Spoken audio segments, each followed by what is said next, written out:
Talk about winning. I mean, I have heard you describe this time in your life. It feels like you're on the mountaintop. You walk into this premiere, 100% on Rotten Tomatoes, already Oscar buzz.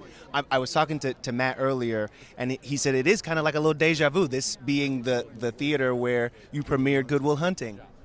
It is. It's the closest feeling I've had to that, but I can appreciate and experience it so much more deeply because you go through, when you're young and you have success very early, you don't really appreciate or understand kind of what it means because you haven't been through life's ups and downs. You don't know what it is to risk something and to lose and or to be disappointed.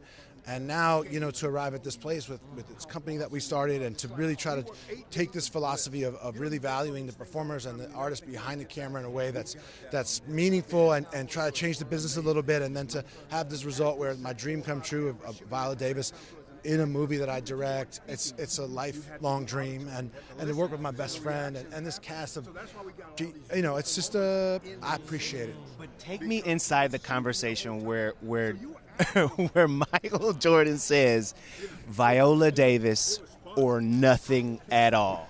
Like, what did he say to you, and how did you respond? Was you like, absolutely? Do you have Viola's number? I was very, I was lucky enough to be able to get some time. It's not like we're boys and he's always calling me up. I'm like, I'll tell you like it is. I was lucky to be there and get in, and when I was real intimidated, Cause you were? Oh yeah, man, it's Michael Jordan. Are you kidding me? That's what I'm saying. It was like, and all of a sudden I felt like, and I just Mr. said, Jordan, yes, yes, Mr. can I? Jordan. But the truth is, I was like, look, this script came across my desk, this idea, and I just want to go to you first because if there was something that you have issue with or you don't want me to do it, I just won't do it. It's just that simple, out of respect for who you are and what you mean to people all over the world, and particularly in the African American community, what you represent. I'm just not gonna fool around with that and treat it in any way other than with the most respect.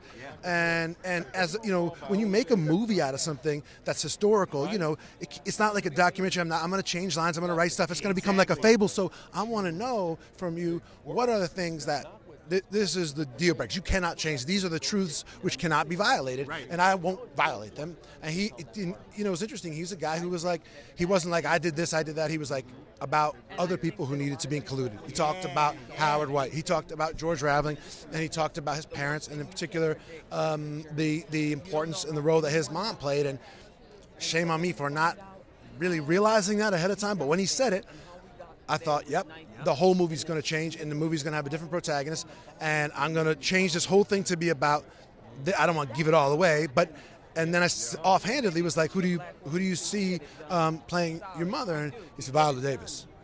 Straight up. Straight out. He just like, and he was just like, that's on the it. count of three, Viola Davis. Second pick. I was like, Michael, that's like saying, you can get a basketball team together, but you got to get Michael Jordan. But you got to get Michael Jordan. You can't just get Viola Davis. You have to put something together that's worthy of Viola Davis. He was like, I was like, okay, I guess we'll do that. Not the dead eyes.